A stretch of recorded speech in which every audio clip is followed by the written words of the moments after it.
Assalamualaikum. Jangan lupa subscribe channel Musdalifah TV ya. Semoga bermanfaat. Terima kasih.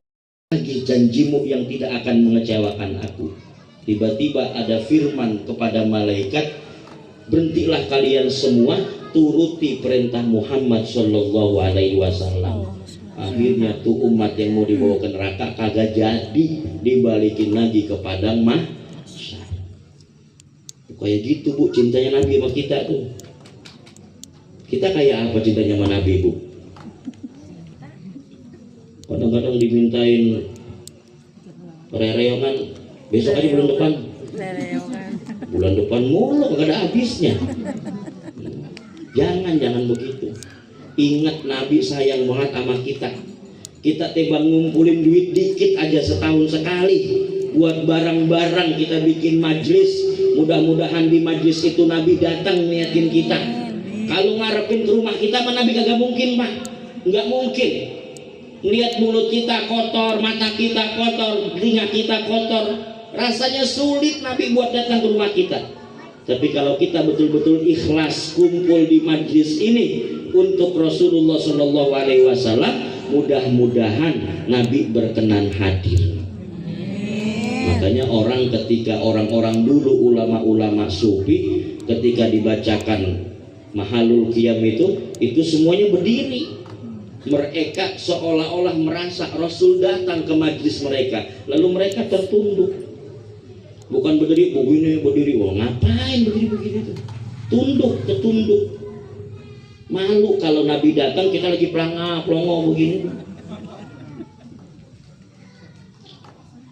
Apalagi merokok, jangan ya pak ya, lagi maulid jangan merokok. Kalau lagi ceramah nggak apa-apa, nggak apa-apa pak. Tapi jangan sampai pas lagi baca kagak ada sopannya sama Rasulullah, nggak ada sopannya. Ya, kalau pas lagi ceramah merokok nggak apa-apa, kalau yang ceramah nggak marah. Tapi kalau yang ceramah marah kan bisa lempar mic juga, tapi nggak apa-apa bang, saya ngerokok bang, merokok baik terus nggak apa-apa.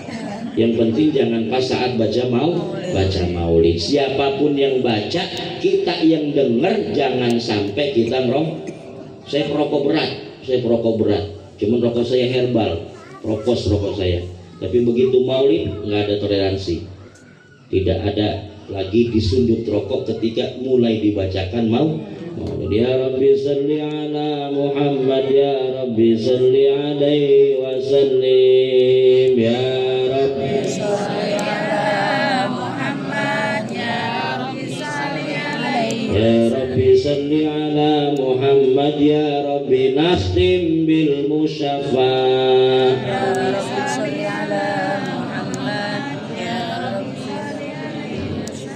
Masa lagi minta syafaat sambil ngerokok? Nabi saya minta syafaat sambil ngerokok. Sama lurah aja dikeplak kita begitu. Pak minta BLT sambil ngerokok dikeplak, Pak nggak ada adabnya. Apalagi amanah Nabi ya. Jangan ya Pak ya, yang muda-muda nih. Kalau pas lagi yang lain-lain rokok silahkan. Tapi kalau pas lagi baca maulid jangan. Nabi sayangnya sama kita bukan main. Besok bu di padang mahsyar ketika kita minta syafaat nggak ada yang sanggup ngasih syafaat. Nabi semuanya sujud, Rasul semuanya sujud di padang mahsyar. Datang minta syafaat kita ke Nabi Adam. Kata Nabi Adam, gua jadi lepuyeng katanya nih. Kata Nabi ayam nafsi. Semua Nabi minta jawabannya begitu. Nabi Adam, saya lagi puyeng mikirin dosa saya sama Allah. Dulu pernah melanggar perintah Allah, makan apa? Makan? Kata siapa buah khuldi? Emang ada buah khuldi? Siapa yang ngarang buah khuldi itu? Yang ada dalam Al-Quran, wala taqraba hadhihi syajarata fatakuna minaz. Jangan deketin pohon ini. Kalaupun pohon itu namanya pohon khuldi, itu bukan buahnya tapi pohonnya. Emang ada pohon bisa dimakan? Ada bu. Orang kita dulu kalau masak burung pakai apa itu gongsengnya? Dondong. Dimakan kagak itu? Itu dimakan pohon. Dulu juga ada di surga, indah sekali, enak sekali memang. Itu bukan buah khuldi tapi pohon khuldi. Itu Nabi Musa, Nabi Adam lagi mikirin itu, kagak berani ngasih syafaat. Kata Nabi Adam, sama Nabi Nuh kali, sama Nabi Nuh sama. Saya juga lagi mikirin dosa saya sama Allah, nafsi. Nabi Ibrahim sama, nafsi. Terus sampai Nabi Isa. Lalu ketika mereka datang kepada Rasulullah SAW, ya Rasul, syafaatilah kami umatmu ya Rasul. Kata Nabi, ya Rabb ummati. Satu doang tuh jawaban Nabi dan Rasul yang beda dengan yang lainnya. Yang lain mikirin dirinya, tapi Rasulullah mikirin umatnya.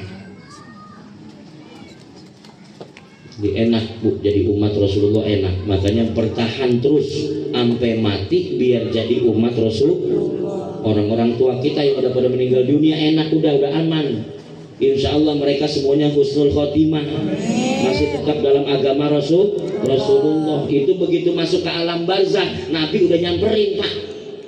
Besok kita masuk alam barzah, Nabi saking sayangnya sama kita udah nyamperin.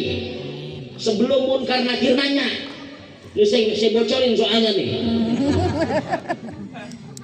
Kalau kita kan kenalnya pertanyaan pertama Munkar Nakir, itu dulu zaman SD. Ini kalau bacanya udah ada gedean dikit, ntar sebelum Munkar Nakir ada malaikat yang bertanya, ya mayyit ya fulan, ma taqulu fi hadzal rajul. Wahai mayit, apa yang engkau akan katakan tentang laki-laki ini? Laki-laki ini berarti ada orangnya. Orang yang sampai hidupnya bertahan dalam agama Rasulullah, orang yang ketika hidupnya rajin baca sholawat sama Rasulullah, langsung kenal. Jawab, huwa Muhammad bin Abdullah. Malaikat itu mah Nabi Muhammad katanya. Huwa Muhammad Rasulullah, itu Muhammad utusan Allah. Kata malaikat, unzur ma'adaka minan nar. Lihat tuh mayit, tempat kamu tadinya ada di neraka. Tuh tempat kamu tuh, lihat tuh, di neraka. Gara-gara kamu kenal laki-laki ini, Muhammad bin Abdullah Muhammad Rasulullah, qad abdalakallahu ilal jannah. Allah ganti tempatmu jadi di surga, yang di neraka dihapus. Sejak saat itu dari kuburan orang itu seperti ada terowongan ke surga. Itu mayit niat orang lagi bersenang-senang di surga, di taman-taman surga, senang dia lihatnya. Karena surga itu harum, maka bau haruan surga sampai ke kuburnya, sampai ke barzahnya. Kata Imam Ibnu Rajab dalam kitab Arwahul Qabr, beliau mengatakan, itulah kenapa guru-guru kita selalu berdoa pada orang mati, Allahumma ij'al qabrahu raudhah min riyadil jannah. Itu begitu Bu. Yang bisa jawab itu Muhammad bin Abdullah, itu Muhammad Rasul. Bisa jawab nggak kita besok? Insya Allah. Kalau matinya tetap dalam keadaan iman dan Islam, insya Allah bisa jawab. Ntar kalau udah begitu kata malaikat, urkud rabdatal arus. Hai mayit, tidur kamu seperti tidur yang nganten baru, kagak bangun-bangun. Tahu-tahu begitu bangun udah hari bebangkit. Ketika bangkit dari kuburnya, bingung dia mau kemana. Ada dua malaikat, sa'ikun wa syahid. Yang satu malaikat sa'ik namanya, yang nonton kita ngunjukin kemana arah padang mahsyar.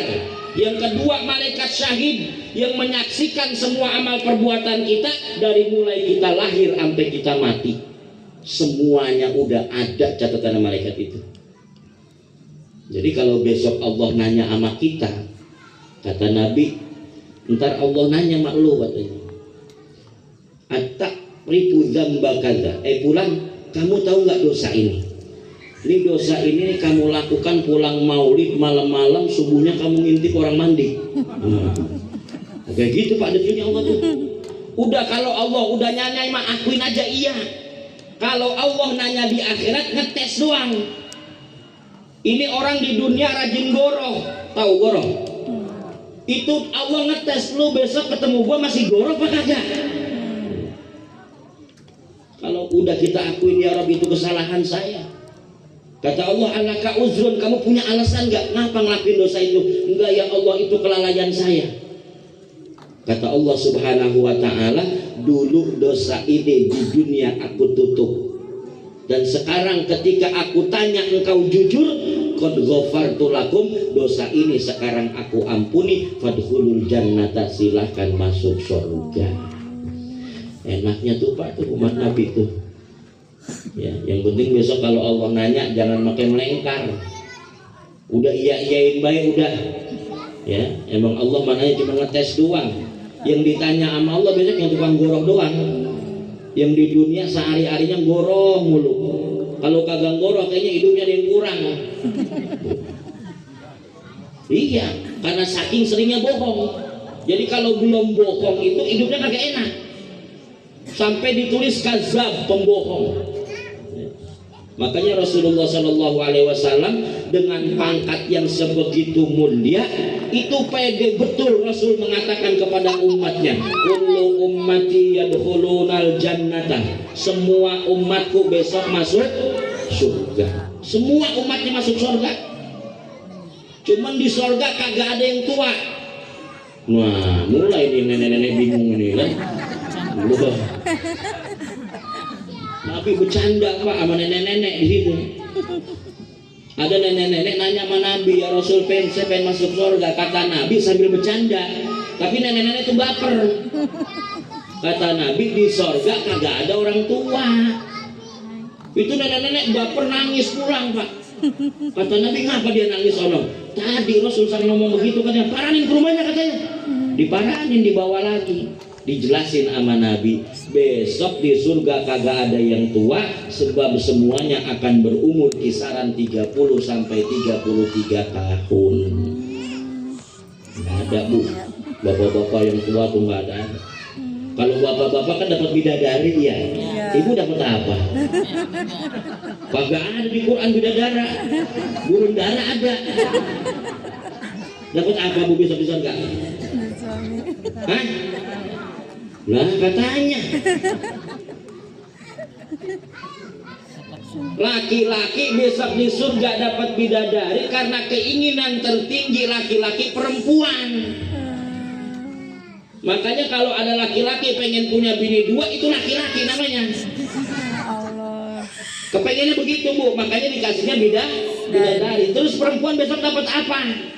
Perempuan mendapatkan perhiasan yang paling disenengin. Perempuan tuh kalau dibeli emas girang banget. Besok di surga dikasih yang paling dia senang sama Allah. Lah terus lakinya, ya lakinya di dunia. Datang lagi laki di dunia. Emang kita Bang pertama mah dibayain pakai bidadari. Ya.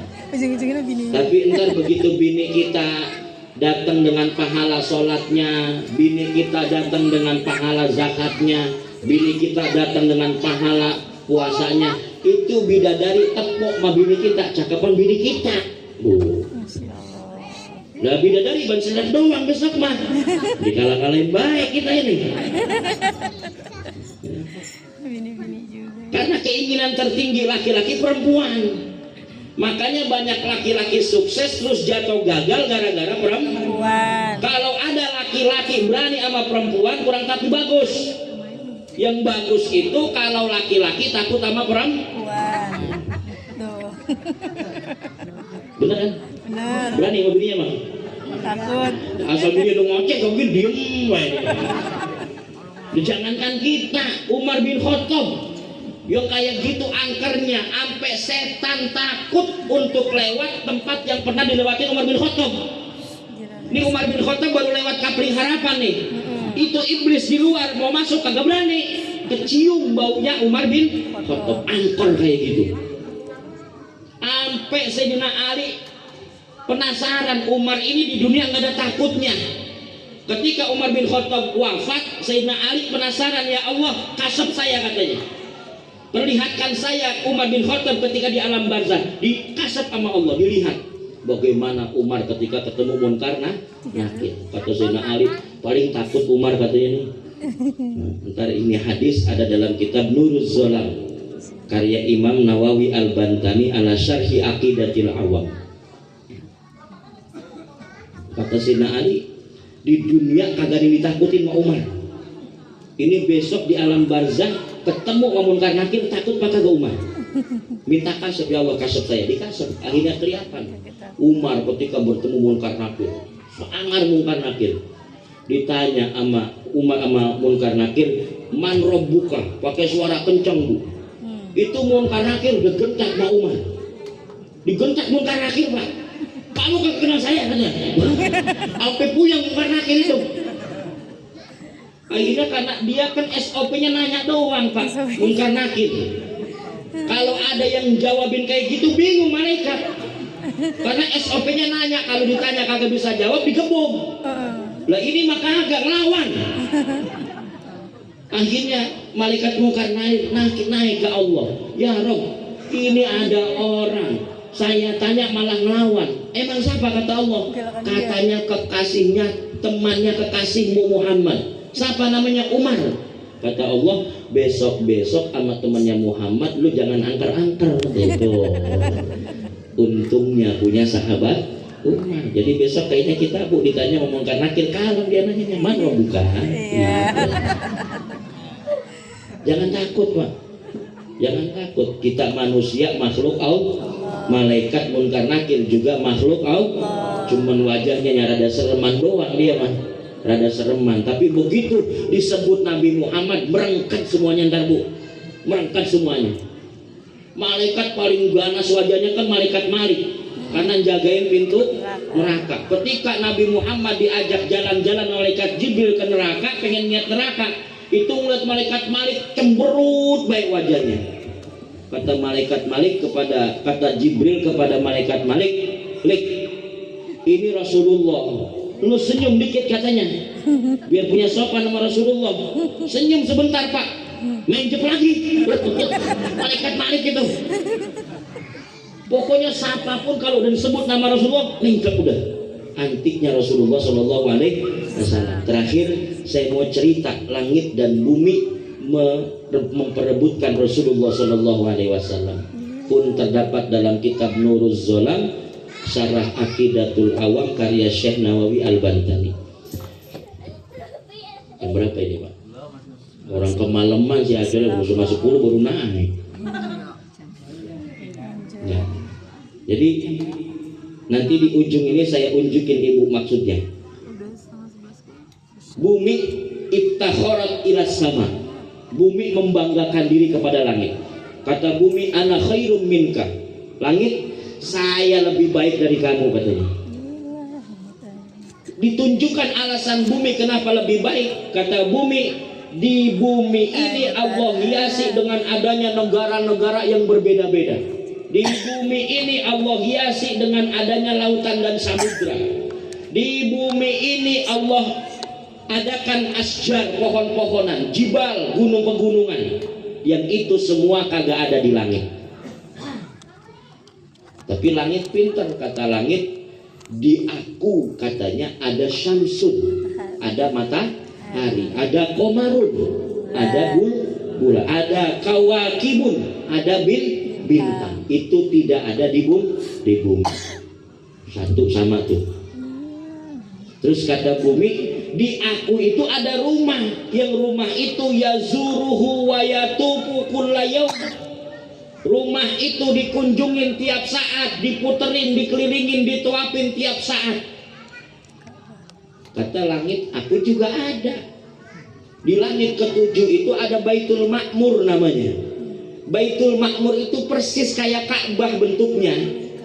Itu kalau ditarik dari langit ketujuh, kata Imam Nawawi, langit ketujuh Baitul Ma'mur ditarik diturunin ke bumi, itu persis adanya di Ka'bah, garisnya lurus.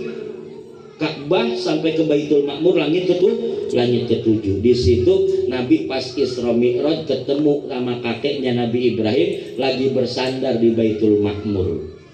Kata Nabi Ibrahim, ya Muhammad akri ummatakas salam. Muhammad, sampaikan salamku kepada umatmu. Kita pernah dapat salam dari Nabi Ibrahim. Terus kata Nabi Ibrahim, Muhammad sampaikan kepada umatmu bahwa surga itu tandus tanahnya dan perlu ditanami. Wa ghirasuha, tanaman surga itu adalah kalimat subhanallah walhamdulillah wala ilaha illallah wallahu akbar. Makanya dulu ibu pernah kenal Ustadz Arifin Ilham. Itu zikirnya itu doang. Kadang sampai nangis dia bacanya. karena dia lagi mengimajinasikan dia lagi nanam di dalam surga. Kalau dia nanam di surga, insya Allah metiknya juga besok di dalam surga. Kita baca ya 3 kali ya, yang serius tapi bacanya jangan sambil ngantuk. Kita imajinasikan kita lagi nanam di dalam surga. Subhanallah walhamdulillah wala ilaha illallah wallahu akbar. Subhanallah walhamdulillah wala ilaha illallah wallahu akbar. Subhanallah walhamdulillah wala ilaha illallah wallahu akbar. Ketanam nggak Bu? Ketanam nggak? Insya Allah. Yang baca, tapi yang kagak baca mau nanam apaan lu? Kagak baca. Terus sampai apa tadi tuh cerita dia ke situ? Langit sama bumi, langit sama bumi. Akhirnya 2 sama tuh. Lalu akhirnya kelamaan disekat langit sama bumi. Kata bumi, Fiya sayyidul mursalin wa khatamun nabiyyin wa habibu rabbil alamin. Langit, di aku ini ada pemimpinnya para rasul, ada penutup para nabi, ada makhluk yang paling dicintain Allah Subhanahu wa taala, yaitu Nabi Muhammad sallallahu alaihi wasallam. Hina sami'a hadza, ketika langit mendengarkan dari bumi ini, langit kemudian terdiam wa ajazat, lemes langit, nggak bisa jawab, karena di langit kagak ada manusia yang semulia Rasul, hatta malaikat Jibril pun tidak semulia Rasulullah. Akhirnya langit menghadap kepada Allah, ya Rabb, supaya aku punya kemuliaan yang sama dengan bumi, tolong ya Allah angkat Muhammad ke langit, katanya. Oleh Imam Nawawi Al-Bantani dikatakan inilah salah satu sebab musabab menjadikan Rasul diperjalankan Isra Mi'raj. Yang selama ini kita dengarkan Amul Hazan, tahun kesedihan, wafatnya Abu Thalib, habis itu wafatnya Khadijah, Nabi dihibur naik ke atas Isra Mi'raj. Tapi Imam Nawawi lain. Kata Imam Nawawi, Isra Mi'raj terjadi karena perdebatan antara langit dan bumi. Itu Nabi Muhammad diperebutkan sama langit dan bumi. Kita dipilih sama jadi Muhammad jadi umatnya, maka bertahan terus sampai akhir hayat dengan cara jalankan segala syariatnya, yang ditinggal yang diperintahkan jalankan, yang dilarang tinggalkan. Terus aja istiqomah kayak gitu Bu. Udah berusaha Ustaz, tapi kadang-kadang masih ada aja kemaksiatan dijalankan. Nggak apa-apa, bangun, jalan lagi yang lurus. Udah jalan lurus kepleset lagi Ustaz, nggak apa-apa, bangun lagi jalan. Kata Imam Ghazali dalam kitab Mizanul Amal, kalau ada orang sampai kayak gitu terus sampai mati, matinya mati syahid, karena dia mati lagi melawan hawa nafsu. Paham maksudnya?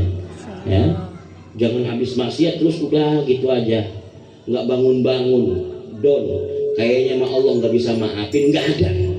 Allah semua akan maafin kita.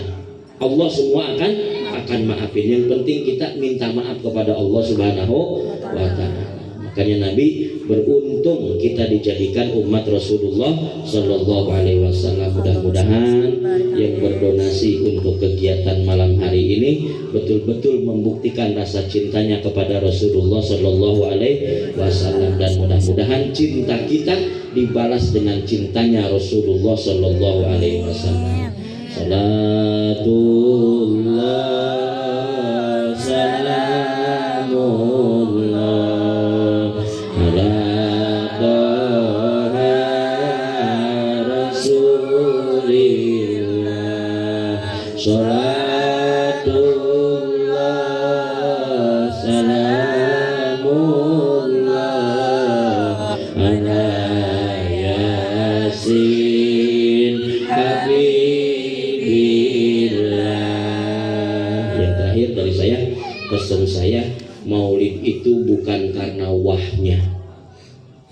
sederhana dan wah itu nggak masalah. Yang penting hati kita betul-betul siap untuk menghadiri maulid, untuk mencari Rasulullah Shallallahu Alaihi Wasallam. Jangan karena hanya seperti sederhana begini terus kita jadi enggak. Rasul nggak lihat itu, ya. Rasul lihat ketulusan niat kita. Betul nggak kita pengen maulid?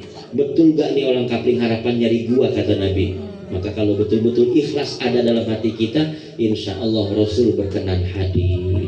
Orang yang pernah dilihat Nabi kagak bakal masuk neraka. Cuma kita kagak tahu lihat apa kagak tadi. Ada yang tidur, ada yang nongol, ya.